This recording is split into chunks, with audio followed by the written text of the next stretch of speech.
Okay, എല്ലാവരും നല്ലൊരു meditation ഒക്കെ കഴിഞ്ഞ് നല്ല ഫ്രഷ് മൈൻഡോടെ കൂടെ നിൽക്കുകയാണല്ലേ? യെസ് അല്ലേ? അങ്ങനെയല്ലേ? അതെ. യെസ്.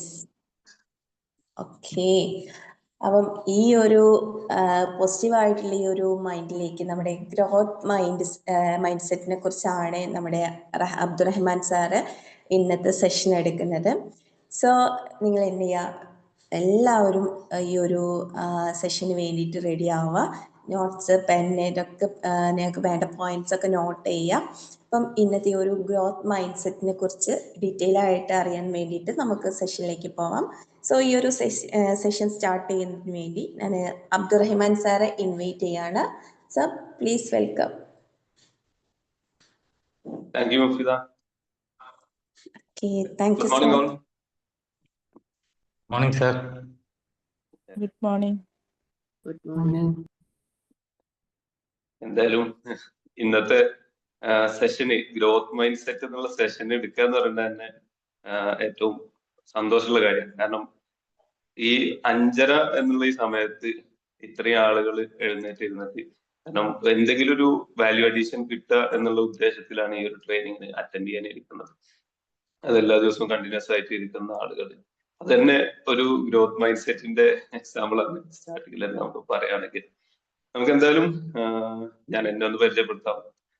എൻ്റെ പേര് അബ്ദുറഹ്മാൻ, വീട് പട്ടാമ്പിയാണ്, പാലക്കാട് ജില്ലയിലെ പട്ടാമ്പിയാണ്. ഇപ്പോ കോർപ്പറേറ്റ് കൺസൾട്ടിംഗ് ആണ്.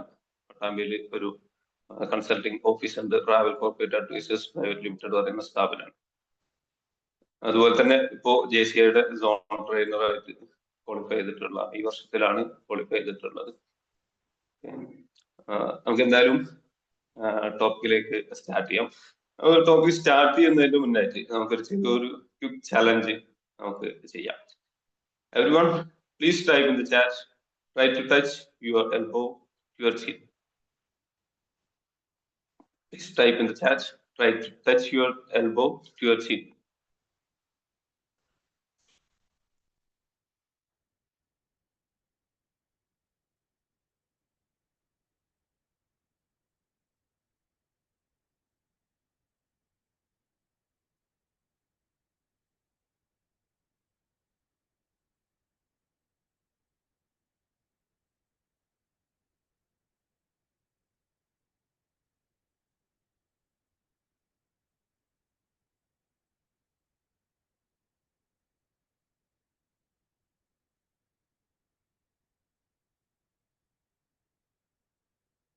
ഓക്കെ,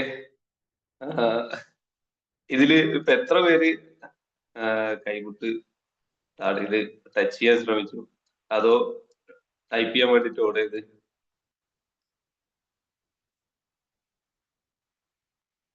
ആരെങ്കിലും ഒക്കെ ഒന്ന് ചെറുതായിട്ടൊന്ന് റെസ്പോണ്ട് ചെയ്താൽ നന്നായിരുന്നു.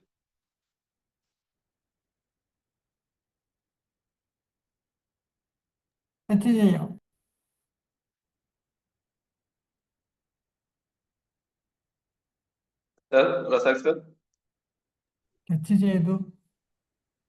ടച്ച് ചെയ്തു. ഞാന് പറഞ്ഞത് എന്താണോ നിങ്ങൾ ട്രൈ ചെയ്തത് എന്താണോ, ഞാന് ചാറ്റിൽ ടൈപ്പ് ചെയ്യാനാണ് സംഭവം പറഞ്ഞത്. Try to touch your elbow to your chin എന്ന് ചാറ്റിൽ ടൈപ്പ് ചെയ്യാനാണ് പറഞ്ഞത്. പക്ഷെ ഇത് കേട്ട ഉടനെ ഇതിലുള്ള ഒട്ടുമിക്ക ആളുകളും, അത് നമ്മുടെ ഒരു മൈൻഡ് സെറ്റിന്റെ ഒരു ഇതാണ്. കാരണം അത് കേട്ടപാട് നമ്മുടെ കൈമുട്ട് നമ്മുടെ ടച്ച് ചെയ്യാൻ വേണ്ടിയിട്ടാണ് ശ്രമിക്കുന്നത്. സംഭവം അത് കഴിയില്ലായിരിക്കാം, പക്ഷെ എങ്കിൽ കൂടി അത് ട്രൈ ചെയ്യാൻ, ടച്ച് ചെയ്യാൻ വേണ്ടിയിട്ട് ട്രൈ ചെയ്തു എന്നുള്ളത് തന്നെയാണ് നമ്മളൊരിത്. അതായത് നമ്മളൊരു മൈൻഡ് സെറ്റിന്റെയാണ് അത്. നമുക്ക് ആ കൈമുട്ട് മുകളിലേക്ക് എത്തിച്ചിട്ട് ടച്ച് ചെയ്യാൻ കഴിയില്ല, പക്ഷെ നമ്മൾ ആ ഇമ്പോസിബിൾ ആയിട്ടുള്ള സംഭവമാണെങ്കിൽ പോലും നമ്മൾ ഒരു ട്രൈ ചെയ്ത് നോക്കി എന്നുള്ളതാണ്. അത് നമ്മൾ പറയുമ്പോൾ അതൊരു ഗ്രോത്ത് മൈൻഡ് സെറ്റിന്റെ, അതായത് നമ്മൾ ആ ചലഞ്ച് ഏറ്റെടുക്കാൻ ശ്രമിച്ചു എന്നുള്ളതിന്റെ ഒരു എക്സാമ്പിൾ ആണ്. നമ്മൾ ഈ ഗ്രോത്ത് മൈൻഡ് സെറ്റ് എന്ന് പറയുന്ന ഒരു ടേം അത് ഇൻട്രൊഡ്യൂസ് ചെയ്തിട്ടുള്ളത് സ്റ്റാൻഫോർഡ് യൂണിവേഴ്സിറ്റിയിലെ ഒരു സൈക്കോളജിസ്റ്റ് ആയിട്ടുള്ള ഡോക്ടർ കാരോൾ ഡ്വെക്ക് എന്ന് പറയുന്ന വ്യക്തിയാണ്, ഒരു ലേഡിയാണ്. അവര് അവരുടെ തിയറി പ്രകാരം 2 തരം മൈൻഡ് സെറ്റിലാണ് ആളുകൾ, അതായത് മനുഷ്യന്മാര് വർക്ക് ചെയ്തെന്നാണ്. ഒന്ന് ഫിക്സഡ് മൈൻഡ് സെറ്റ്, അതുപോലെ തന്നെ രണ്ടാമത്തത് growth mind set. Fixed mind set എന്ന് പറയുമ്പോൾ നമ്മുടെ ഇതുവരെയുള്ള ടാലന്റും അതുപോലെ തന്നെ നമ്മുടെ ഇന്റലിജൻസും ഒക്കെ അത് എന്നും ഒരുപോലെ ഫിക്സഡ് ആണ്. അതായത് അത് സ്റ്റേബിൾ ആയിട്ടുള്ള സംഭവമാണ്. അത് ഇമ്പ്രൂവ് ചെയ്യാൻ കഴിയില്ല, ചേഞ്ചസ് വരുത്താൻ കഴിയില്ല എന്നുള്ള ഒരു തിയറി. പക്ഷെ അതിന്റെ ഓപ്പോസിറ്റ് ആയിട്ടുള്ളതാണ് രണ്ടാമത് വരുന്നത് ഗ്രോത്ത് മൈൻഡ് സെറ്റ് എന്ന് പറയുന്നത്. ഗ്രോത്ത് മൈൻഡ് സെറ്റ് എന്ന് പറയുമ്പോൾ എന്നും നമ്മൾ ലേൺ ചെയ്തുകൊണ്ടേ ഇരിക്കുക. നമ്മൾ എന്തെങ്കിലും നമുക്ക് ഇമ്പ്രൂവ്മെന്റ്സ് വരുത്താൻ നമ്മൾ എന്തെങ്കിലും എഫേർട്ട് ഇട്ടുകൊണ്ടിരിക്കുക എന്നുള്ളതാണ് ഗ്രോത്ത് മൈൻഡ് സെറ്റിന്റെ ആളുകളുടെ ഇതായിട്ട് വരുന്നത്. നമുക്ക് ഒരു എക്സാമ്പിൾ ആയിട്ട്, അത് എല്ലാവരും സ്കൂൾ കാലം മുതലൊക്കെ കേട്ട് വരുന്ന ഒരു എക്സാമ്പിളാണ് തോമസ് ആൽവ എഡിസൺ.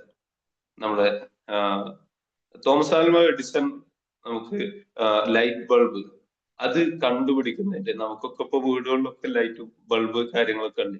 പക്ഷെ ഈ ബൾബ് കണ്ടുപിടിക്കുന്നതിന് അദ്ദേഹം ഇട്ട എഫേർട്ട് അത് പറയുമ്പോൾ ശരിക്കൊരു 1000 ടൈംസ് കൂടുതൽ അദ്ദേഹം ഈ ഒരു ബൾബ് ഇൻവെന്റ് ചെയ്യാൻ ശ്രമിക്കുമ്പോൾ പരാജയപ്പെട്ടു എന്നാണ് പറയുന്നത്. 1000-ലധികം തവണ ശ്രമിച്ചതിന് ശേഷമാണ് ഈ ബൾബ് എന്നുള്ള ആ ഒരു ആശയം അത് വിജയിച്ചെടുക്കാൻ കഴിഞ്ഞത്. പക്ഷെ അദ്ദേഹം എപ്പോഴും പറഞ്ഞിട്ടുണ്ട്, ഞാൻ ഈ 1000 തവണ പരാജയപ്പെടുകയല്ല ചെയ്തത്, 1000 വഴികൾ, അതായത് എങ്ങനെ ഈ ബൾബ് ഉണ്ടാക്കുന്നത് വർക്ക് ചെയ്യില്ല എന്നുള്ളത് 1000 അത്തരം വഴികൾ ഞാൻ കണ്ടെത്തി എന്നാണ് ഇത് പറയുന്നത്. കാരണം അതൊരു നമ്മൾ പരാജയപ്പെടുകയാണെങ്കിൽ പോലും അതിൽ നിന്ന് ഒരു ലേണിംഗ്, അതായത് നമ്മൾക്ക് അതിൽ എന്തെങ്കിലുമൊക്കെ ഒരു വാല്യൂ അഡീഷൻ, അതായത് എന്തെങ്കിലും നമുക്ക് ലേൺ ചെയ്യാൻ കഴിഞ്ഞു എന്നുള്ളതാണ് അദ്ദേഹത്തിന്റെ ആ ഒരു മൈൻഡ് സെറ്റിൻ്റെത്. അതാണ് ശരിക്കും ഒരു ഗ്രോത്ത് മൈൻഡ് സെറ്റിന്റെ ഏറ്റവും എക്സാമ്പിൾ. ഇപ്പൊ നമ്മളൊക്കെ ഇപ്പൊ ഈ കൂട്ടത്തില് ഏകദേശം 21 പാർട്ടിസിപ്പൻസ് ഉണ്ട്. ഇതിൽ എന്റർപ്രണേഴ്സ് ഉണ്ടാകാം, പ്രൊഫഷണൽസ് ഉണ്ടാകാം, സ്റ്റുഡൻസ് ഉണ്ടാകാം. ഇപ്പൊ സ്റ്റുഡൻസ് ഒക്കെ പറഞ്ഞാല് ഇപ്പോ എക്സാമിന് പരാജയപ്പെടുന്നുണ്ടാവും. പക്ഷെ ആ പരാജയപ്പെടുന്നിടത്ത് ഞാൻ പരാജയപ്പെട്ടു എന്ന് പറഞ്ഞ് നിൽക്കുന്നിടത്താണ് ആ ഒരു ഫിക്സഡ് മൈൻഡ് സെറ്റ്. അതായത് ഇതൊന്നും എന്നെ കൊണ്ട് പറ്റില്ല, ഇതൊന്നും എന്നെ കൊണ്ട് ജയിക്കാൻ കഴിയില്ല, ഇത് ഞാൻ പഠിച്ചിട്ടൊന്നും വലിയ കാര്യമില്ല. ഇപ്പൊ നമ്മളൊക്കെ ചിലപ്പോ പല ചുറ്റുപാടും നമുക്ക് കേൾക്കുന്നുണ്ടാവും, ഇതൊന്നും പഠിച്ചിട്ട് വലിയ കാര്യമില്ല എന്ന് പറയുന്ന കുറെ ആളുകൾ. അപ്പൊ അത് ആ ഉള്ളിൽ തന്നെ അങ്ങനെ ചിന്തിക്കുന്ന ആളുകൾ ഉണ്ടാകാം. അതായത് ഞാനൊന്നും പഠിച്ചിട്ട് കാര്യമില്ല, ഞാൻ പാസ്സാവൂല, ഞാൻ വിജയിക്കൂല, ഞാൻ എവിടെ എത്തിപ്പെടൂല എന്ന് ഇതാക്കുന്നത്. അത് ഒരു ഫിക്സഡ് മൈൻഡ് സെറ്റ്, അതായത് ഒരിക്കലും രക്ഷപ്പെടില്ല എന്നുള്ള ഒരു ചിന്ത ഉണ്ടാകുന്നു. പക്ഷെ ഇപ്പോ ഒരു പരീക്ഷയിൽ പരാജയപ്പെടുന്നു, ഒരു പരീക്ഷയിൽ പരാജയപ്പെടുന്ന ആ ഒരു സ്റ്റുഡന്റ് ഞാൻ എന്തുകൊണ്ട് പരാജയപ്പെട്ടു എന്നുള്ളത് കണ്ടെത്താൻ ശ്രമിക്കുന്നതാണ്. അതായത് ബാക്കിലോട്ട് നമ്മൾ എന്തൊക്കെയാണ് അതിന്റെ നമുക്ക് വന്ന മിസ്റ്റേക്സ്, എന്തൊക്കെ പാളിച്ചകൾ സംഭവിച്ചു, എങ്ങനെ എഴുതിയത് കൊണ്ടാണ് ഞാൻ പരാജയപ്പെട്ടത്, അത് എങ്ങനെ എഴുതിയാൽ ഞാൻ വിജയിക്കുമായിരുന്നു എന്നുള്ളതൊക്കെ കണ്ടെത്തുന്ന ആ ഒരു റിവ്യൂ നടത്തുന്ന ആളുകളാണ് ഈ ഗ്രോത്ത് മൈൻഡ് സെറ്റിൽ ഉള്ള ആളുകൾ ഉണ്ടാവുക. നമുക്ക് ഒന്നുകൂടി ഡീറ്റെയിൽ ആയിട്ട് ഫിക്സഡ് മൈൻഡ് സെറ്റും ഗ്രോത്ത് മൈൻഡ് സെറ്റും തമ്മിലുള്ള ഒരു ഡിഫറൻസസ് നമുക്ക് ഒന്ന് നോക്കാം. അവർ തമ്മിലുള്ള എന്തൊക്കെയാണ് ക്യാരക്ടറിസ്റ്റിക്സ് വരുന്നത്.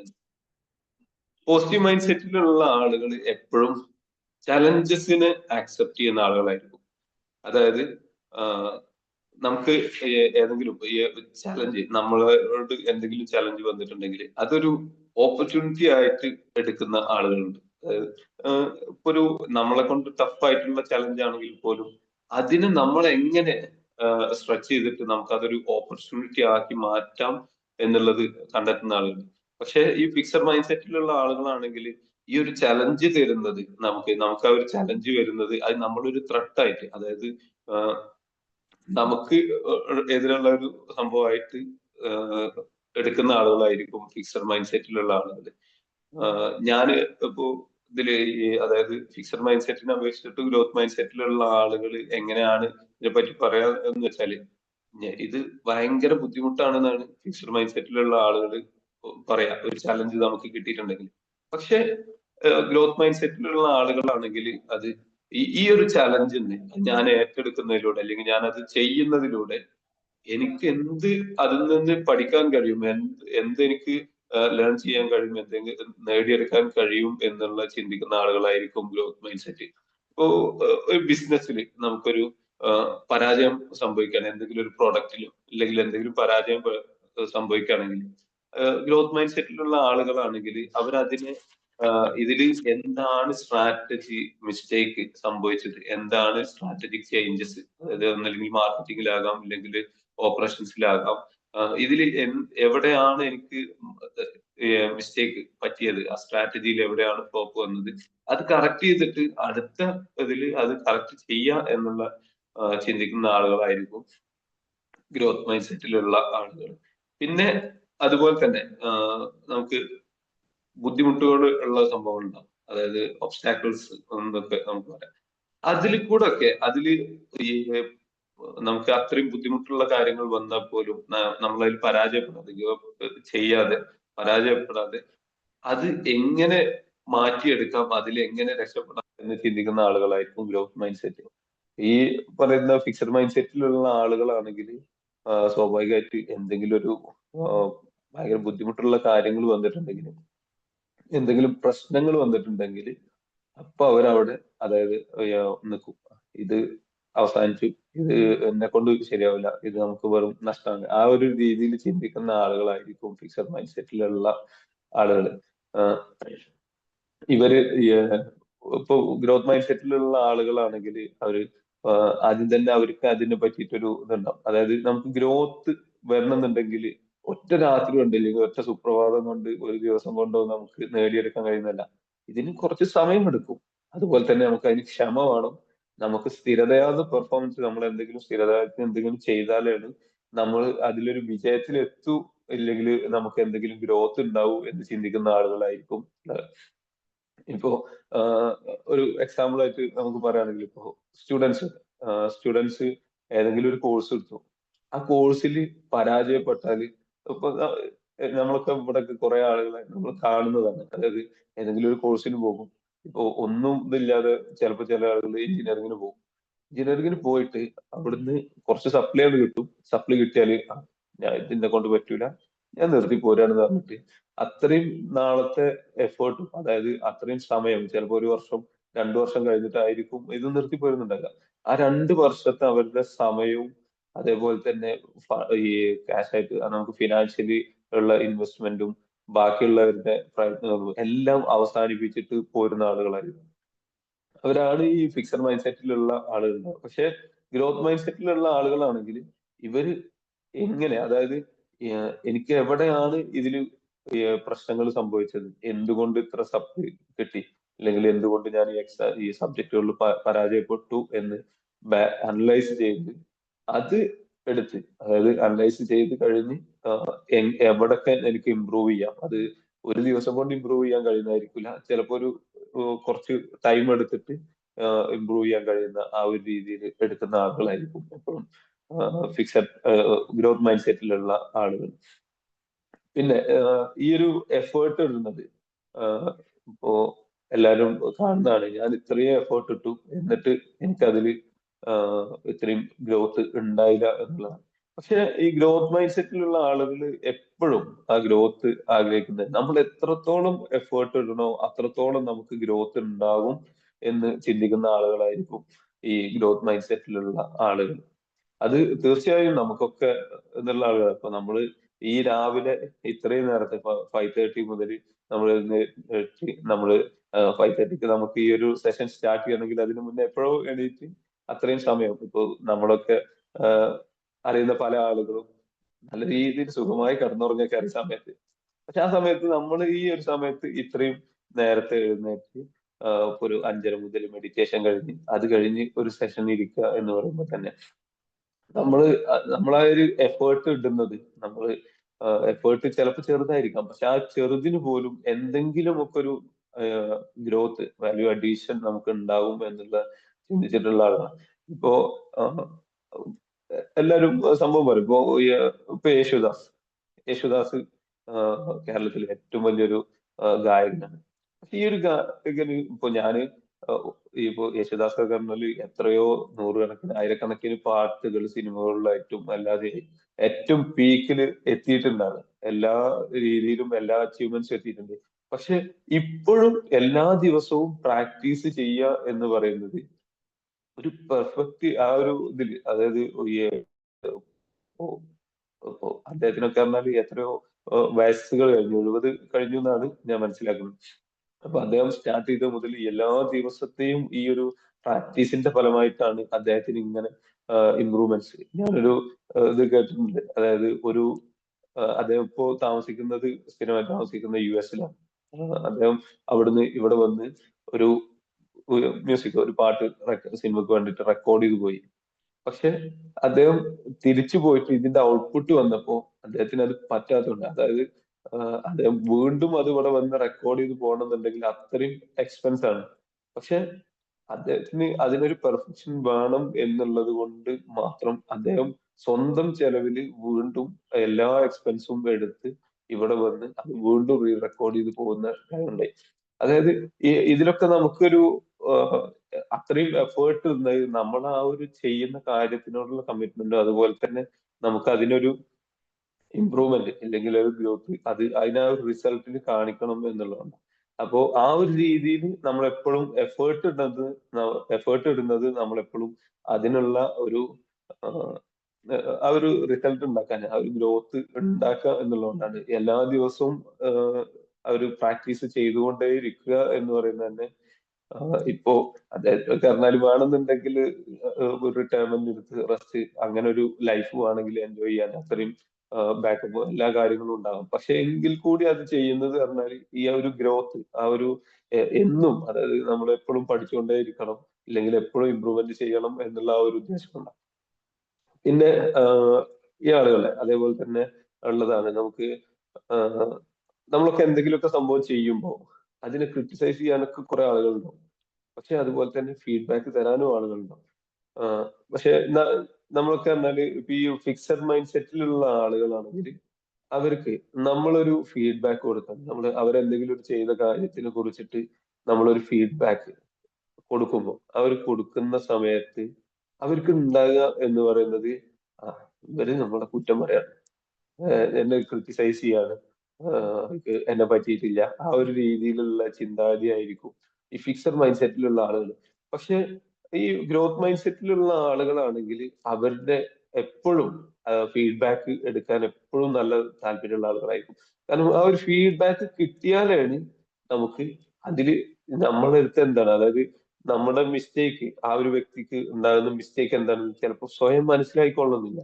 ആ ഒരു മിസ്റ്റേക്ക് മറ്റുള്ളവരിൽ നിന്ന് നമുക്ക്, അതായത് പുറത്തുനിന്നുള്ള ഒരാള് വീക്ഷിക്കുമ്പോൾ ചിലപ്പോൾ പല പ്രശ്നങ്ങൾ കാണാം. ഇപ്പൊ ഞാൻ ഇവിടെ ഇരുന്ന് സംസാരിക്കുമ്പോൾ തന്നെ ചിലപ്പോ നിങ്ങൾക്ക് വേറെ എന്തെങ്കിലും ഇതിൽ ഇമ്പ്രൂവ് ചെയ്യാനുള്ള കാര്യങ്ങൾ കണ്ടെത്താം. ചിലപ്പോൾ എന്തെങ്കിലും മിസ്റ്റേക്സ് ഉണ്ടാകാം. ആ ഒരു മിസ്റ്റേക്ക് സംഭവം എനിക്കത് പറഞ്ഞു തരുമ്പോഴാണ് എനിക്ക് അടുത്ത തവണ ഞാൻ ഇതുപോലെ ഒരു സെഷൻ ചെയ്യുമ്പോഴോ ഇല്ലെങ്കിൽ വേറെ എന്തെങ്കിലും പ്രോഗ്രാം ചെയ്യുമ്പോഴോ അല്ലെങ്കിൽ എന്തെങ്കിലും ഹോസ്റ്റ് ചെയ്യുമ്പോഴോ ആ ഒരു മിസ്റ്റേക്ക് കറക്റ്റ് ചെയ്തിട്ട് അത് ഇമ്പ്രൂവ് ചെയ്ത് ആ മിസ്റ്റേക്ക് കറക്റ്റ് ചെയ്തിട്ട് നമുക്കത് ചെയ്യാൻ കഴിയുള്ളൂ. അപ്പോ ഈ ഗ്രോത്ത് മൈൻഡ് സെറ്റിലുള്ള ആളുകൾ എപ്പോഴും ഫീഡ്ബാക്ക് എടുക്കാനും നമ്മളെ ക്രിട്ടിസൈസ് ചെയ്യുന്നത് അതൊരു പോസിറ്റീവ് ലെവലിലാണ് എടുക്കുന്നുണ്ടാകുക.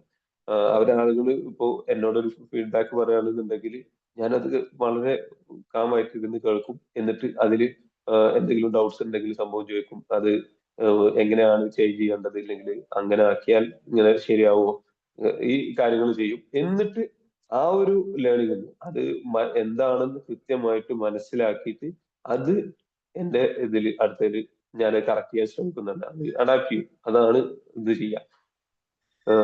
ഇപ്പോ ഇതിലൊക്കെ പറഞ്ഞാൽ ഇപ്പോ കമ്പനികളിലൊക്കെ ആണെങ്കിൽ ഇല്ലെങ്കിൽ ടീം ലീഡിന്റെ അടുത്തൊക്കെ ടീമിലുള്ള മെമ്പേഴ്സിന് ഫീഡ്ബാക്കുകൾ കറക്റ്റ് ആയിട്ട് കൊടുക്കും. അപ്പോ അത് എന്തിനാന്ന് വെച്ചാൽ ആ ടീമിന്റെ ഏറ്റവും പെർഫോമൻസ് കൂട്ടുക എന്നുള്ള, കാരണം ടീമിലുള്ള എല്ലാ മെമ്പേഴ്സും അവരുടെ പ്രശ്നങ്ങൾ മനസ്സിലാക്കിയിട്ട് അത് കറക്റ്റ് ചെയ്താലാണ് നമുക്ക് കൃത്യമായിട്ട് ആ ഒരു പ്രശ്നങ്ങൾ തീർത്ത് ആ ടീമിന് തന്നെ നമുക്കൊരു ഇമ്പ്രൂവ്മെന്റ് വരുത്താൻ കഴിയും. പിന്നെ ഗ്രോത്ത് മൈൻഡ് സെറ്റിലുള്ള ആളുകൾ ഒരു ഇത് പറയുമ്പോൾ, അതായത് ഫിക്സഡ് മൈൻഡ് സെറ്റിലുള്ള ആളുകളാണെങ്കിൽ മറ്റുള്ളവരുടെയൊക്കെ സക്സസ് കാണുമ്പോൾ അതിൽ കുറച്ച് അസൂയ ഉണ്ടാവും. ഇല്ലെങ്കിൽ അതില് ഒരു ഇതായിട്ട് ഫീൽ ചെയ്യും. അതായത് നമുക്ക് ഇപ്പൊ അങ്ങനെ ആയി എന്നൊക്കെ ഉള്ള ഒരു ചിന്താഗതി ഉണ്ടാവും. പക്ഷെ ഈ ഗ്രോത്ത് മൈൻഡ് സെറ്റിലുള്ള ആളുകളാണെങ്കിൽ ആദ്യം നോക്കുക, സക്സസ് ആയി അതിനെ നമ്മൾ അഭിനന്ദിക്കുന്നു. മറ്റുള്ളവരുടെ സക്സസിൽ നമുക്ക് മോട്ടിവേഷൻ വരും. അതായത് അവരെങ്ങനെ അവരവിടെ എത്തി, അപ്പോ നമുക്ക് എന്തുകൊണ്ട് അങ്ങനെ ആയിക്കൂടാ, ഞാനും അങ്ങോട്ട് ട്രൈ ചെയ്യാലോ എന്നുള്ള ചിന്താഗതി വരും. പിന്നെ അതേപോലെ തന്നെ മറ്റുള്ളവരുടെ അച്ചീവ്മെന്റ്സ്, ഇപ്പോ ഒരു സ്റ്റാർട്ടപ്പ് ഫൗണ്ടർ ഒരു സ്റ്റാർട്ടപ്പ് വളരെ സക്സസ് ആയിട്ട് സംഭവം ചെയ്തു പോകുന്നു, നല്ല ഗ്രോത്ത് ആ ഒരു സ്റ്റാർട്ടപ്പിലും കാര്യങ്ങളൊക്കെ ഉണ്ടാവുകയാണ് എന്നുണ്ടെങ്കിൽ സ്വാഭാവികമായിട്ട് ഗ്രോത്ത് മൈൻഡ് സെറ്റിലുള്ള ആള് ഒരു ബിസിനസ് ഒക്കെ നോക്കുന്ന ആളാണെങ്കിൽ ഇവരുടെ സ്ട്രാറ്റജി എന്താണ്, ഇവരെങ്ങനെയാണ് സക്സസ് ആയത്, അതിനുള്ള അവരുടെ മോഡൽ ഐഡിയ എങ്ങനെയാണ്, അവരുടെ ബിസിനസ് മോഡൽ എങ്ങനെയാണ് എന്നുള്ളൊക്കെ കാര്യങ്ങൾ നമ്മൾ ഈ ഗ്രോത്ത് മൈൻഡ് സെറ്റിലുള്ള ആളുകൾ വീക്ഷിച്ച് അതിനെ അനലൈസ് ചെയ്തിട്ടാണ് നമ്മള് നമ്മളും ആ ലെവലിലേക്ക് നമുക്ക് എന്തുകൊണ്ട് ഗ്രോത്ത് ഉണ്ടാക്കിക്കൂടെ, നമ്മൾ ആ ഒരു സക്സസിലേക്ക് എത്താൻ എന്ത് ചെയ്യണം എന്നുള്ളതാണ് ഒരു ഗ്രോത്ത് മൈൻഡ് സെറ്റിലുള്ള ആളുകൾ ആദ്യം നോക്കാം. പിന്നെ ഈ സ്കില്ല് എന്നൊക്കെ പറയുന്ന സംഭവം പല ആളുകൾക്കും ഉള്ളതാണ്. അതായത് ഇപ്പോ ഇപ്പൊ നമ്മൾ JCA-ലൊക്കെ നമ്മൾ കൃത്യമായിട്ട് കാണുന്നതാണ്. പല ആളുകളും വരുന്ന സമയത്ത് JCA-ൽ ഇപ്പൊ നമ്മുടെ നാട്ടില് നമ്മളെ ചുറ്റുപാടിലൊക്കെ നോക്കിയാൽ കാണാം. ഇപ്പോ രാഷ്ട്രീയ പാർട്ടികളിലൊക്കെ പ്രവർത്തിക്കുന്ന ആളുകള് നാട്ടിൽ പ്രാദേശികമായിട്ട് ന- വളരെ ആക്റ്റീവായിട്ട് എല്ലാ പ്രവർത്തനങ്ങളിലും പ്രവർത്തിക്കുന്ന ആളുകൾ ഉണ്ടാവും. പക്ഷെ ഈ ആളുകളായിരിക്കൂല മിക്കവാറും ഇതിന്റെ, അതായത് വല്ല പ്രസിഡന്റോ സെക്രട്ടറിയോ ട്രഷററോ ഇങ്ങനെ സ്ഥാനത്തിരിക്കുന്ന ആളുകൾ. ഈ സ്ഥാനത്തിരിക്കുന്ന ആളുകൾ ചിലപ്പോ കാര്യമായിട്ട് കൃത്യമായിട്ട് വർക്ക് ചെയ്യുന്നൊന്നും ഉണ്ടാവില്ല. പക്ഷെ നമുക്ക് നാലാൾക്കാർ മുന്നിൽ നിന്ന് സംസാരിക്കാൻ കഴിയുന്നുണ്ടാവും. ഈ സംസാരിക്കാനുള്ള കഴിവുകൊണ്ട് മാത്രം ഇവര് ഇതിന്റെ ഇപ്പോ സ്ഥാനത്ത് എത്തും, അതുപോലെ കമ്മിറ്റികളിലൊക്കെ ഹെഡിലേക്ക് എത്തും. പക്ഷെ കൃത്യമായിട്ട് വർക്ക് ചെയ്യുന്ന, ഇപ്പൊ നമ്മളൊക്കെ നാട്ടിലൊക്കെ ഇങ്ങനെ കാണുന്ന ആൾക്കാരൊക്കെ നമ്മള് എന്താ പറയാ, ഞങ്ങള് ഫുള്ള് ചാവേറുകളാണ്, ഫുള്ള് പണിയെടുക്കാൻ ഇത് മാത്രമാണ്, പക്ഷെ നിങ്ങൾ എവിടെ ഒരു സ്ഥാനത്ത് ഇരിക്കൂല. കാരണം നാലാള് മുന്നിൽ നിന്നിട്ട് സംസാരിക്കാൻ കഴിയാത്ത ആ ഒരു അവസ്ഥ. അതുകൊണ്ട് മാത്രം ഒരു ഏതെങ്കിലും സ്ഥാനം പറഞ്ഞാലും മുങ്ങുന്ന ആളുകളൊക്കെ. അപ്പൊ ഇങ്ങനത്തെ ഉള്ള ആളുകൾ പറഞ്ഞാല് ഈ എനിക്ക് ഇതിന്റെ സ്കില്ലില്ല എന്നാണ് പറയാം. മുന്നിൽ നിന്ന് സംസാരിക്കാനുള്ള സ്കില്ലില്ല, അല്ലെങ്കിൽ അതിനുള്ള കഴിവില്ല, ഇന്റലിജൻസ് ഇല്ല എന്നുള്ളതൊക്കെയാണ് പറയാം. ഈ ഒരു സ്കില്ല് എന്ന് പറയുന്നത് നമുക്ക് ഡെവലപ്പ് ചെയ്തെടുക്കാൻ കഴിയുന്ന സംഭവങ്ങളാണ്. ഈ ഫിക്സഡ് മൈൻഡ് സെറ്റിലുള്ള ആളുകൾ എപ്പോഴും എനിക്ക് അതിനുള്ള സ്കില്ലില്ല, എന്നെ കൊണ്ട് അതിന് പറ്റൂല എന്നുള്ളത് മാത്രമാണ് പറയാം. പക്ഷെ ഈ സ്കില്ല് ഈ ഈ സ്കില്ലും ഈ ഇന്റലിജൻസ് കാര്യങ്ങളൊക്കെ പറഞ്ഞാൽ നമുക്ക് നമ്മളൊരു ഇതിലൂടെ നമുക്ക് ഡെവലപ്പ് ചെയ്ത് എടുക്കാൻ കഴിയുന്ന കാര്യങ്ങളാണ്. അപ്പോ അതെ, എന്റെ ഒക്കെ എക്സാമ്പിൾ പറയുകയാണെങ്കിൽ ഞാനൊക്കെ ആദ്യം പറഞ്ഞാൽ ശരിക്ക് സംസാരിക്കാനൊക്കെ നല്ല ബുദ്ധിമുട്ടുള്ള ആളായിരുന്നു മുന്നില്. പക്ഷെ നമ്മൾ ഈ ഒരു സ്കില്ല് ഇപ്പോ പല ട്രെയിനിങ്ങുകളും കാര്യങ്ങളൊക്കെ അറ്റൻഡ് ചെയ്ത് സ്വാഭാവികമായിട്ട് പ്രാക്ടീസിലൂടെ ഇമ്പ്രൂവ് ചെയ്ത് എടുത്തിട്ടുള്ള കാര്യങ്ങളാണ്. ഇതുപോലെ ഇപ്പോ ഇതിലെ പാർട്ടിസിപ്പൻസിന് ഏതെങ്കിലും ഒരു സിറ്റുവേഷനിൽ അത് ഇതുപോലെ നിങ്ങൾ ഫെയിൽ ആയിട്ടുള്ള സംഭവങ്ങൾ ഏതെങ്കിലും ഉണ്ടെങ്കിൽ ഒന്ന് ചാറ്റിൽ ഷെയർ ചെയ്യാം. ഉണ്ടായിട്ടുണ്ടോ ഇല്ലേ എന്നുള്ളത് പറഞ്ഞാൽ മതി. അതായത് ഞാനിപ്പോ നാലാളെ മുന്നിൽ എന്നെ വിളിക്കാൻ സംസാരിക്കാൻ വേണ്ടി വിളിച്ചപ്പോ എനിക്ക് കയ്യും കാലും പറിച്ച് എനിക്ക് പറ്റിയില്ല, ഇല്ലെങ്കിൽ ഞാൻ ഏതെങ്കിലും ഇപ്പോ പ്രൊഫഷണൽസ് ആണെങ്കിൽ ഏതെങ്കിലും ബിസിനസ്സിലോ അല്ലെങ്കിൽ ഞാൻ സർവീസ് കൊടുക്കുന്ന ക്ലയൻസിന്റെ മുന്നിലൊക്കെ ഇതുപോലെ എനിക്ക് സംഭവിച്ചിട്ടുണ്ട് ഉള്ള ആരെങ്കിലും ഉണ്ടെങ്കിൽ ഒന്ന് യെസ് എന്ന് ചാറ്റിൽ ടൈപ്പ് ചെയ്യും.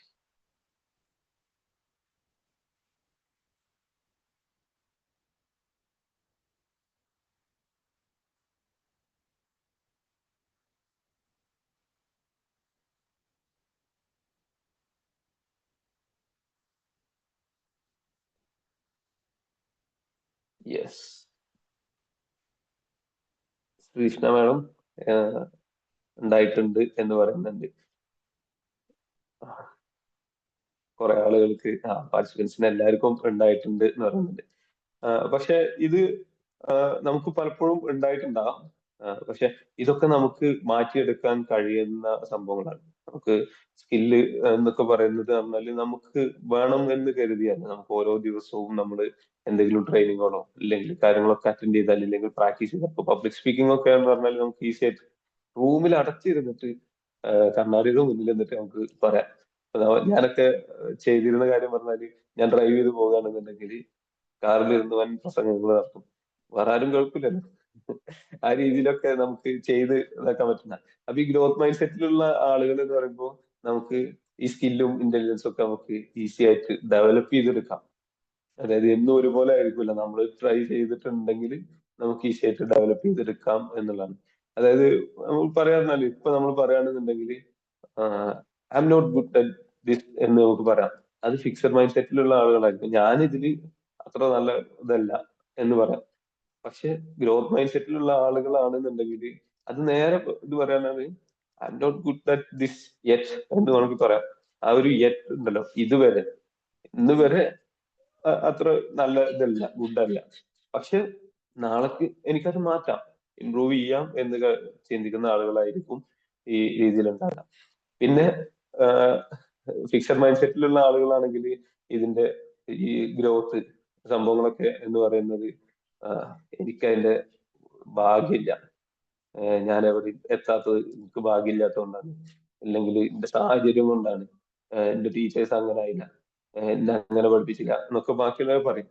പക്ഷെ ഈ ഗ്രോത്ത് മൈൻഡ് സെറ്റിലുള്ള ആളുകളാണെങ്കിൽ അവരെന്താണോ ആയിത്തീർന്നത് അതിന്റെ റെസ്പോൺസിബിലിറ്റി അവർക്ക് തന്നെയാണ്. അതായത് ഞാനിപ്പോ എന്താണോ എവിടെ എത്താത്തത് അതിന്റെ റെസ്പോൺസിബിലിറ്റി ഞാൻ റെസ്പോൺസിബിൾ ആയിട്ടുള്ള പേഴ്സൺ പറയുന്നത് ഞാൻ മാത്രമാണ് എന്നുള്ളതാണ് ഇതിൽ ഗ്രോത്ത് മൈൻഡ് സെറ്റിലുള്ള ആളുകൾ ചിന്തിക്കുക. കാരണം ബാക്കിയുള്ളവരുടെ കുറ്റം പറഞ്ഞിട്ടോ ഇല്ലെങ്കിൽ എനിക്ക് ബാഡ് ലക്കാണ്, ഭാഗ്യമില്ല, അല്ലെങ്കിൽ ബാക്കിയുള്ളവർ എനിക്കൊന്നും പറഞ്ഞു തരാത്തതുകൊണ്ടാണോ എന്നുള്ളതല്ല. കാരണം നമുക്ക് ലേൺ ചെയ്യാൻ വേറെ എത്രയോ മാർഗങ്ങളുണ്ട്. ഇപ്പൊ ടീച്ചേഴ്സ് അല്ലാന്നുണ്ടെങ്കിൽ വേറെ എത്രയോ മാർഗങ്ങളുണ്ട്.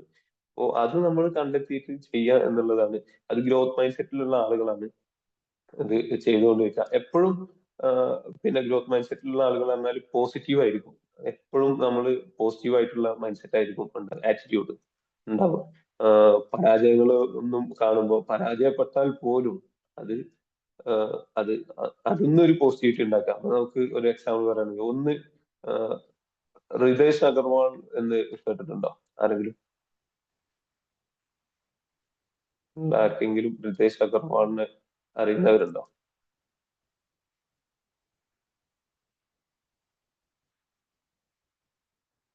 അറിയില്ലെങ്കിൽ പറയാം. അത് റിതേഷ് അഗർവാൾ എന്ന് പറഞ്ഞാല് കേട്ടിട്ടുണ്ടാകാൻ കൂടുതൽ ചിലപ്പോ ശ്രദ്ധിക്കാത്തവർക്ക് അറിയുണ്ടാവില്ല. പക്ഷെ ഓയോ റൂംസ് അറിയാത്തവരാരും ഉണ്ടാവില്ല. ഓയോ റൂംസിന്റെ ആദ്യത്തെ യെസ്, ദിവ്യ മാഡം പറഞ്ഞിട്ടുണ്ട് OYO. Yes, very good. Ritesh Agarwal എന്ന് പറയുന്നത് ഓയോ റൂംസിന്റെ സിഇഒ ആണ്. പക്ഷെ ഓയോ റൂംസ് എന്ന് പറയുന്ന സംഭവം അല്ല അദ്ദേഹത്തിന്റെ ആദ്യത്തെ സ്റ്റാർട്ടപ്പ്. അത് ഒറാവൽ സ്റ്റേറ്റ്സ് പ്രൈവറ്റ് ലിമിറ്റഡ് എന്ന് പറയുന്ന ഒരു സ്ഥാപനം ഉണ്ടായിരുന്നു. അതാണ് ആദ്യം ഉണ്ടായിരുന്നത്. അത് എയർ ബി എൻ ബി ഒക്കെ പോലെ ആ air B N bin inspired ആയിട്ടാണ് ആ സംഭവം ചെയ്തതെന്നാണ് അദ്ദേഹം പറഞ്ഞിട്ടുണ്ടായിരുന്നത്. ഹോട്ടൽ ബുക്കിങ്ങിന്റെ ഒരു അഗ്രഗേറ്റർ ആയിട്ടൊക്കെയാണ് വർക്ക് ചെയ്തത്. പക്ഷെ ആ ഒരു സ്റ്റാർട്ടപ്പ് ഫെയിലിയർ ആയി. പക്ഷെ അദ്ദേഹം അതിൽ അവസാനിപ്പിച്ചില്ല. അത് ഒന്നുകൂടി അതിന്റെ ഒരു വേറെ തലത്തിലേക്ക് കടന്ന് ഓയോ റൂംസ് എന്നുള്ള ഇതിലേക്ക് എത്തി. ഓയോ റൂംസ് ശരിക്കും ഇന്ത്യയിലെ ഏറ്റവും ടോപ്പ് രീതിയിലാണ് ആ കോവിഡിന്റെ ഒക്കെ മുന്നായിട്ട് സംഭവം നിന്നുണ്ടായിരുന്നത്. അത് അത്രയും ഇതിലേക്ക് എത്തി, അത്രയും ഫണ്ടിങ്ങും കാര്യങ്ങളൊക്കെ എത്തി. അത് അദ്ദേഹം ആ ഒരു പരാജയത്തിൽ നിന്ന് ഇത് ചെയ്തിട്ടാണ്, ആ പോസിറ്റീവ് ആറ്റിറ്റ്യൂഡാണ്. അതായത് നമ്മൾ പരാജയപ്പെട്ടു, പക്ഷെ അതിൽ നിന്ന് നമുക്ക് എന്ത് ഇമ്പ്രൂവ് ചെയ്യാം, ഇത് ചെയ്യാം. ഇപ്പോ അതുപോലെ തന്നെ എല്ലാവർക്കും അറിയുന്ന എക്സാമ്പിൾ ആണ് സ്റ്റീവ് ജോബ്സിന്റെ. അദ്ദേഹത്തിന് ആപ്പിളിൽ നിന്ന് പുറത്താക്കിയതാണ്, ഫയർ ചെയ്ത് വിട്ടതാണ്. പക്ഷെ അദ്ദേഹം എന്ത് ചെയ്തു? അദ്ദേഹം അതിൽ അവസാനിപ്പിക്കാതെ അദ്ദേഹം പിക്സാർ എന്ന് പറഞ്ഞ വേറൊരു സ്ഥാപനം തുടങ്ങി. ആപ്പിളിലേക്ക് പോയതിനേക്കാൾ ഡബിളും ട്രിപ്പിളും സ്ട്രോങ് ആയിട്ടാണ്, അതിനേക്കാളും കൂടുതൽ സ്ട്രോങ് ആയിട്ടാണ് അദ്ദേഹം തിരിച്ചു വന്നത്. കാരണം അദ്ദേഹത്തിനെ നമ്മൾ പുറത്താക്കി, ആപ്പിൾ പുറത്താക്കിയപ്പോ അദ്ദേഹം അവിടെ വെച്ചിട്ട് ക്വിറ്റ് ചെയ്തിരുന്നെങ്കിൽ ഇപ്പോ ആപ്പിൾ എന്ന് നമ്മൾ ഈ പറയുന്ന എല്ലാവരും അത്രയും പ്രോഡക്റ്റ് യൂസ് ചെയ്യുന്ന സംഭവം ഉണ്ടാവില്ലായിരുന്നു എന്നുള്ളതാണ്. അപ്പോ അത് ശരിക്കും ഒരു ഗ്രോത്ത് മൈൻഡ് സെറ്റിലുള്ള ആളുകളുടെ എന്താണ്. പിന്നെ ഗ്രോത്ത് മൈൻഡ് സെറ്റിലുള്ള ആളുകളാണെങ്കിൽ എപ്പോഴും ഈ പുതിയ കാര്യങ്ങൾ പഠിക്കാൻ ഇങ്ങനെ ഒരു ക്യൂരിയസ് ആയിരിക്കും. അവർക്ക് അതിന്റെ ഒരു ആകാംക്ഷ ഇതൊക്കെ ഉണ്ടാവും. അത് കൂടുതൽ നമ്മളെപ്പോഴും ഇമ്പ്രൂവ് ആകണം എന്ന് ചിന്തിക്കുന്ന ആളുകളായിരിക്കും ഈ ഇതിലുള്ള ഗ്രോത്ത് മൈൻഡ് സെറ്റിലുള്ള ആളുകൾ. പിന്നെ മറ്റുള്ളവരുടെ ഗ്രോത്ത് കാണാനും ആഗ്രഹിക്കുന്ന ആളുകളായിരിക്കും. ഇപ്പൊ കുറെ ആളുകൾ ഉണ്ടാവും ഫിക്സഡ് മൈൻഡ് സെറ്റിൽ. ചിലപ്പോ ഒക്കെ ചുറ്റുപാടിൽ ശ്രദ്ധിച്ചാൽ അറിയാം, ഒരാൾ നന്നാവുന്നത് ഇഷ്ടപ്പെടാത്ത ആളുകളുണ്ടാവും. പക്ഷെ എപ്പോഴും ഗ്രോത്ത് മൈൻഡ് സെറ്റിലുള്ള ആളുകൾ പറഞ്ഞാലും മറ്റുള്ളവരുടെ വിജയങ്ങൾ കാണാൻ ആഗ്രഹിക്കുന്ന ആളുകളായിരിക്കും. അവര് എങ്ങനെങ്കിലും രക്ഷപ്പെടണം, അത് നന്നായി കാണണം എന്ന് ചിന്തിക്കുന്ന ആളുകളായിരിക്കും ഗ്രോത്ത് മൈൻഡ് സെറ്റിലുള്ളത്. കാരണം നമ്മൾ രക്ഷപ്പെടുക എന്നുള്ളതിനപ്പുറം മറ്റുള്ളവരും കൂടി ഒപ്പം രക്ഷപ്പെടണം എന്ന് ചിന്തിക്കുന്ന ആളുകളായിരിക്കും ഉണ്ടാവുക. അതാണ് ഇത്രയാണ് മെയിൻ ആയിട്ട് ഗ്രോത്ത് മൈൻഡ് സെറ്റിന്റെ ഇതുണ്ടാകുക ഉള്ള ആളുകളുടെ ഒരു ക്യാരക്ടറിസ്റ്റിക്സും കാര്യങ്ങളൊക്കെ നമ്മൾ പറയുമ്പോൾ നമ്മളെപ്പോഴും ചിന്തിക്കേണ്ട പറഞ്ഞാല് ഇപ്പോ ഇതിലുള്ള പാർട്ടിസിപ്പൻസിനോട് എല്ലാവരുടെ പറയാനുള്ള നമ്മൾ എന്നും എന്തെങ്കിലുമൊക്കെ അഡീഷണലി പഠിച്ചുകൊണ്ടിരിക്കും. എന്തെങ്കിലും, അതായത് അത് ചിലപ്പോ നമ്മളെ വീട്ടിൽ നിന്നായിരിക്കാം, നമ്മളെ ഫാമിലിയിൽ നിന്നായിരിക്കാം, ഇപ്പോ സ്പൗസിന്റെ അടുത്ത് നിന്നോ അല്ലെങ്കിൽ അച്ഛനമ്മമാരുടെ അടുത്ത് നിന്ന്, ബ്രദേഴ്സ് സിസ്റ്റേഴ്സിന്റെ അടുത്ത് നിന്ന്, ഇവരുടെ നിന്ന്, ചിലപ്പോ നമ്മൾ മക്കളിൽ നിന്നാകാം, ചിലപ്പോ ചെറിയ പിള്ളേർ പേരക്കുട്ടികളിൽ നിന്നാവാം. ചെറിയ പിള്ളേരിൽ നിന്ന് പോലും നമുക്ക് പലരും പഠിക്കാനുണ്ടാവും, നമ്മളെ പ്രകൃതിയിൽ നിന്ന് പലതും പഠിക്കാനുണ്ടാവും, നമ്മുടെ ചുറ്റുപാടില് ഫ്രണ്ട്സ്, ഫാമിലി എല്ലായിടത്തും നമുക്ക് എന്തെങ്കിലും ലേൺ ചെയ്യാനുണ്ടാവും. കാരണം എന്തെങ്കിലും നമുക്ക് നെഗറ്റീവായിട്ട് നമ്മുടെ മുന്നിൽ വരികയാണെങ്കിൽ പോലും അതിനെ എങ്ങനെ ഒരു ഓപ്പർച്യൂണിറ്റി ആക്കിയിട്ട് അതിനെ പോസിറ്റീവ് ആക്കി മാറ്റാം എന്ന് എപ്പോഴും ശ്രമിച്ചുകൊണ്ടിരിക്കണം. ആ ആളുകളാണ് ജീവിതത്തിൽ എന്നും വിജയിക്കുള്ളൂ. അത് നമ്മള് എങ്ങനെയാണോ പോസിറ്റീവ് ആകുന്നത്, ആ ഒരു പോസിറ്റിവിറ്റി നമ്മുടെ ചുറ്റുപാടിൽ കൂടി സ്പ്രെഡ് ആയി കിടക്കും. കാരണം നമ്മളെ കൂടെ ഉള്ളവർക്കും കൂടിയും അതൊരു എനർജി ആയിട്ട് മാറിക്കൊണ്ടേയിരിക്കും. അപ്പോ എപ്പോഴും നമ്മൾ മാക്സിമം പോസിറ്റീവ് ആറ്റിറ്റ്യൂഡിൽ തന്നെ എപ്പോഴും എടുക്കുക. ഏത് പരാജയങ്ങളും വിജയത്തിന്റെ പടികളാണ് എന്നാണ് പറയാം. ഏത് വിജയത്തിലെത്തിയ ആളുകളും ആദ്യം പരാജയം രുചിച്ചിട്ടായിരിക്കും. ഒരാളും ഒറ്റ ദിവസം കൊണ്ട് ഒരു ടോപ്പിൽ എത്തുന്നുണ്ടാവില്ല. കാരണം അതിന്റെ പിന്നിൽ കുറെ എഫേർട്സ് ഉണ്ടാവും. പിന്നെ എന്നും പഠിക്കാൻ ശ്രമിച്ചുകൊണ്ടിരിക്കണം. ഇപ്പോ സുന്ദർ പിച്ചൈ, നമ്മള് ഗൂഗിൾ ആൽഫബറ്റിന്റെ ഒക്കെ സിഇഒ ഗൂഗിളിന്റെ, അദ്ദേഹത്തിന് വേണമെന്നുണ്ടെങ്കിൽ ഇനി ഒന്നും പഠിക്കാതെ വേണമെങ്കിൽ റിട്ടയർ ചെയ്തിരിക്കാം. കാരണം ആയിരക്കണക്കിന് കോടികളൊക്കെ വർഷത്തിൽ അദ്ദേഹത്തിന്റെ ഒക്കെ വരുമാനം, കോടികളാണ് അവരുടെയൊക്കെ ആസ്തികൾ. ഇതൊക്കെ ഈസി ആയിട്ട് ഫ്രീ മൈൻഡഡ് ആയിട്ട് വേണമെങ്കിൽ ജീവിച്ചു പോകാവുന്ന ആളുകളാണ്. പക്ഷെ അദ്ദേഹം ഒക്കെ പറഞ്ഞാല് ഇപ്പോഴും പുതിയ പുതിയ ടെക്നോളജീസ് കാര്യങ്ങൾ ഡെവലപ്പ് ചെയ്യാൻ ശ്രമിക്കുന്നു. പുതിയ പുതിയ ലേണിങ്സ്, പുതിയ കാര്യങ്ങൾ പഠിക്കാൻ ശ്രമിക്കുന്നു. ഈ കാര്യങ്ങളൊക്കെ പറഞ്ഞാല് അത് എപ്പോഴും ഗ്രോത്ത്, അതായത് നമ്മള് എന്നും നമ്മള് അവസാനം നമ്മൾ മരിക്കോളം നമ്മളൊരു വിദ്യാർത്ഥിയാണെന്ന് പറഞ്ഞ പോലെയാണ്. നമ്മളെപ്പോഴും നമ്മൾ എന്തെങ്കിലും ലേൺ ചെയ്തുകൊണ്ടിരിക്കണം. നമ്മുടെ പ്രശ്നങ്ങളിൽ നിന്നൊക്കെ രക്ഷപ്പെട്ട് നമ്മൾ അതിൽ നിന്നൊക്കെ ഓപ്പർച്യൂണിറ്റി ആയിട്ട് എടുത്ത്, ബുദ്ധിമുട്ടുകളും കാര്യങ്ങളൊക്കെ വരും, അതൊക്കെ ഓപ്പർച്യൂണിറ്റി ആയിട്ട് എടുത്ത് അതിലേക്ക് നമുക്ക് അത് നമ്മളെ വിജയത്തിന്റെ പടികളാക്കി മാറ്റി എല്ലാവരും സക്സസിൽ എത്തട്ടെ. എല്ലാവരും ഒരു നല്ല വിജയം ജീവിതത്തിലും എല്ലായിടത്തും നല്ല വിജയം കൈവരിക്കാൻ കഴിയട്ടെ. മറ്റുള്ളവർക്കൊക്കെ നമ്മുടെ ചുറ്റുപാടില് നമ്മുടെ കൂടെ ഉള്ളവർക്കൊക്കെ നല്ല പോസിറ്റീവ് എനർജി കൊടുക്കാനുള്ള ആ ഒരു ഗ്രോത്ത് മൈൻഡ് സെറ്റ് എല്ലാവർക്കും ഉണ്ടാകട്ടെ എന്ന് ആശംസിച്ചുകൊണ്ട് എത്തുന്നു. Okay, thank you. Okay, thank you Abdurahman sir, thank you so much. നല്ല വണ്ടർഫുൾ ആയിട്ടുള്ള ഒരു സെഷൻ ആയിരുന്നു. അപ്പം ഞാൻ പറയുന്നതിനേക്കാൾ കൂടുതലായിട്ട് ഇവരുടെ അടുത്ത് നിന്ന് നിങ്ങൾക്ക് അതിൻ്റെ എക്സ്പീരിയൻസും കാര്യങ്ങളും അറിയുമ്പോൾ തന്നെ മനസ്സിലാവും. അപ്പം നിങ്ങൾക്ക് ഇനി ഫീഡ്ബാക്ക് പറയാനുള്ള സെഷനാണ്. അപ്പം നിങ്ങൾ സംസാരിക്കാൻ, അതായത് സ്റ്റേജ് ഫിയറിന്റെ കാര്യമൊക്കെ സാർ പറഞ്ഞിട്ടുണ്ടായിരുന്നു. എനിക്ക് തോന്നുന്നു ഈ ഒരു കമ്മ്യൂണിറ്റിയിൽ വന്നിട്ടുള്ള ആളുകൾക്ക് ആർക്കും ഇപ്പൊ നിലവിൽ ആ ഒരു സ്റ്റേജ് ഫിയർ ഉണ്ടായിരിക്കില്ല എന്നാണ് എൻ്റെ ഒരു വിശ്വാസം. അത് എല്ലാവരും പ്രൂവ് ചെയ്തിട്ടുള്ളതാണ്. സോ നിങ്ങൾ ഓരോരുത്തരായിട്ട് മുന്നോട്ട് വന്നിട്ട് നിങ്ങൾക്ക് ഫീഡ്ബാക്ക് പറയാം കേട്ടോ. ആരാണ് ഫസ്റ്റ് പറയുന്നേ?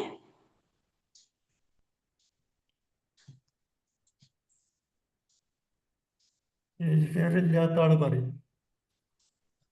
റിസാഖ് സർ പറഞ്ഞോളൂ.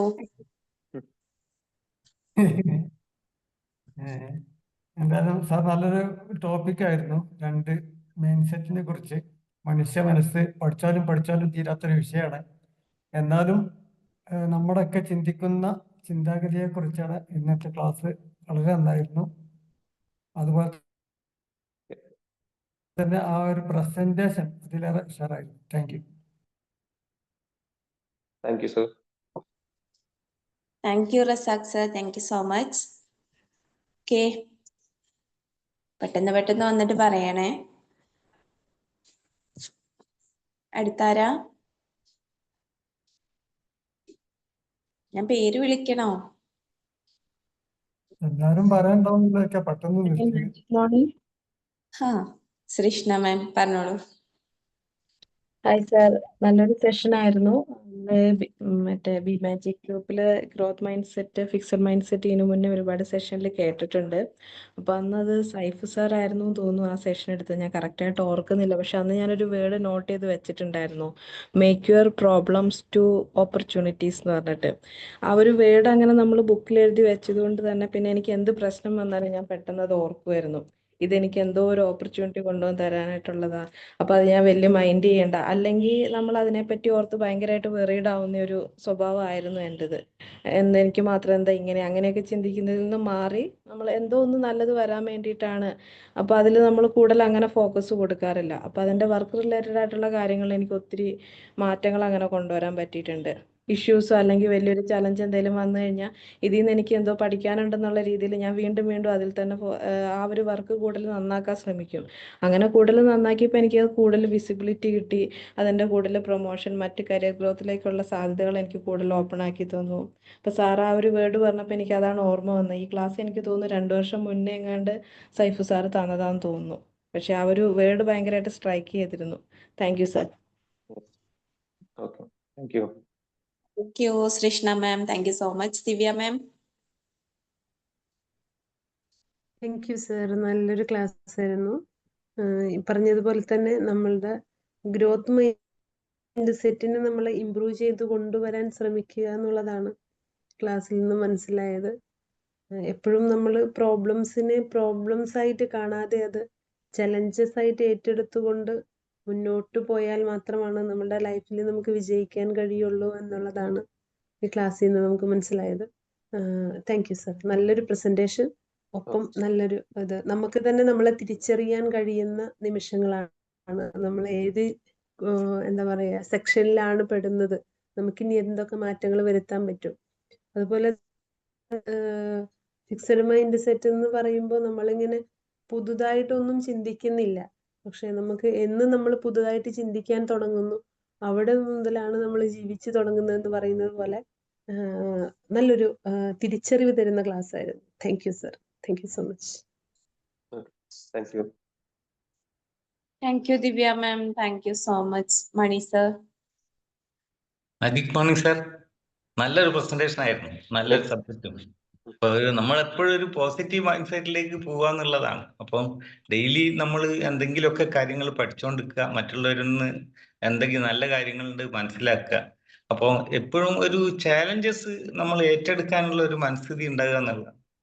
അതിൽ കൂടെ നമുക്ക് പലതും പഠിക്കാൻ പറ്റും. അപ്പൊ എന്ത് പ്രോബ്ലം വന്നു കഴിഞ്ഞാലും അതിൽ ഒരു ഓപ്പർച്യൂണിറ്റി ഉണ്ട് എന്ന് മനസ്സിലാക്കി നമുക്ക് അതിന് എന്തെങ്കിലും കാര്യങ്ങൾ ലഭിക്കാനുള്ള നടപടികളിലേക്ക് പോകുക എന്നുള്ളതാണ്. അപ്പൊ സാർ അത് വ്യക്തമായിട്ട് നല്ല എക്സാമ്പിളിലൂടെ അത് പറഞ്ഞു തന്നുണ്ട്. ഇപ്പൊ മെഡിസിന്റെ കാര്യമായാലും ശരി, സുന്ദർ പിച്ചൈയുടെ കാര്യമായാലും ശരി, സ്റ്റീവ് ജോബ്സ്, അങ്ങനെ യേശുദാസ്, അങ്ങനെ പല നല്ല വ്യക്തികളെ കാര്യങ്ങൾ പറഞ്ഞു തന്നുണ്ട്. അപ്പൊ പ്രോബ്ലം വരുന്ന സമയത്ത് നമ്മളിൽ അതിൽ ഓപ്പർച്യൂണിറ്റി ഉണ്ട് എന്ന് മനസ്സിലാക്കി അങ്ങനെ പോവുക. അപ്പൊ മറ്റുള്ളവരെ എന്തെങ്കിലും കാര്യങ്ങൾ, അതായത് അവര് വിജയത്തിൽ നമ്മൾ അഭിനന്ദിക്കാനും അവരിൽ നിന്ന് അത് നമുക്കും അതിൽ എന്തെങ്കിലുമൊക്കെ അതേപോലെ എത്താൻ പറ്റും എന്നുള്ള ഒരു മൈൻഡ് സെറ്റിലേക്ക് എത്തുക എന്നുള്ളതും കൂടിയാണ്.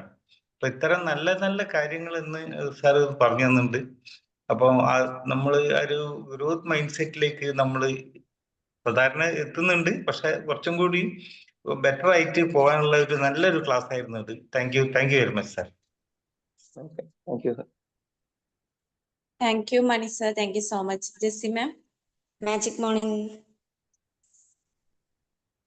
morning. സാർ, വളരെ നല്ലൊരു ക്ലാസ് ആയിരുന്നു കേട്ടോ. ഒരുപാട് പോയിന്റ്സ് ഉണ്ടായിരുന്നു, അതുപോലെ തന്നെ ഒരുപാട് ഉദാഹരണങ്ങൾ പറഞ്ഞു.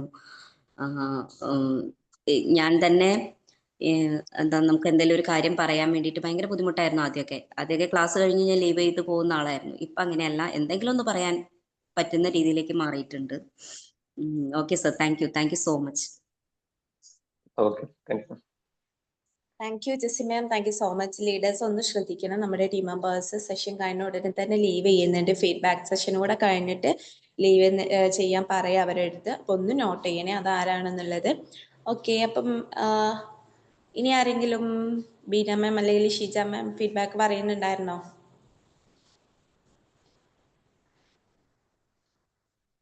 ഇല്ല, ഓക്കെ ഫൈൻ.